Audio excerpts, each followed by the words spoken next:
Hey guys, Dr. Morse, Injury Experts. Here's an updated video for Christian McCaffrey. So we know he went to Germany for reportedly Achilles tendinitis in his lower extremity, the same calf that has calf strain as well. What we didn't know, that just came out right now, is that he actually has Achilles tendinitis on both sides, bilateral. Am I surprised? Not at all. Why? Because you don't just run with one leg. You run with both legs. And he's been doing this for a very long time. Think of the Achilles tendon as a rope. And I like to describe the rope as the connection between the calf and the heel. So every time you fire the calf muscle, it picks up the toes. Well, when that happens, it has to pull on that Achilles tendon. Well, over the years, it starts to slowly fray, and it starts to sometimes get inflammation around it, which is painful, which is what we call Achilles tendinitis. But he also can have Achilles tendinopathy, which is changes and chronic changes to that tendon, in addition to the acute inflammation that he's complaining about.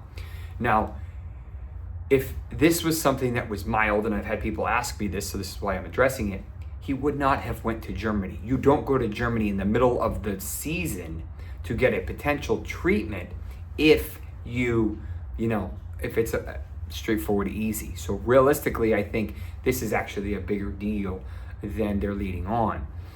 Yes, it's unfortunate we didn't hear about it until basically up until week 1. Jordan Mason has been smashing, so it's been good from them.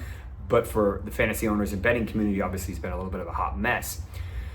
What did they likely do in Germany? Well, I've discussed in our previous videos. My suspicion is a combination of PRP, a modified version called Regenikine, or maybe adding a little bit of allograft products, which is what I personally would have recommended for him, because he's trying to get back quickly, and that's going to be the strongest thing to help lay down new tissue, decrease that inflammation, and improve that tendinopathy as quick as he can.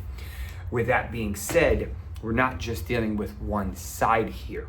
So now he doesn't have a good side, he has two bad sides. One may be worse than the other.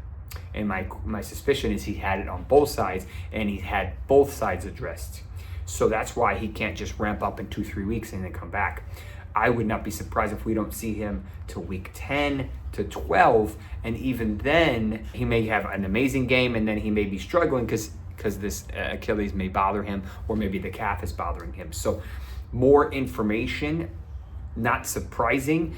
But again, we're looking at probably another month, if not 6 weeks of this, assuming he doesn't have any setbacks, assuming he doesn't have any issues.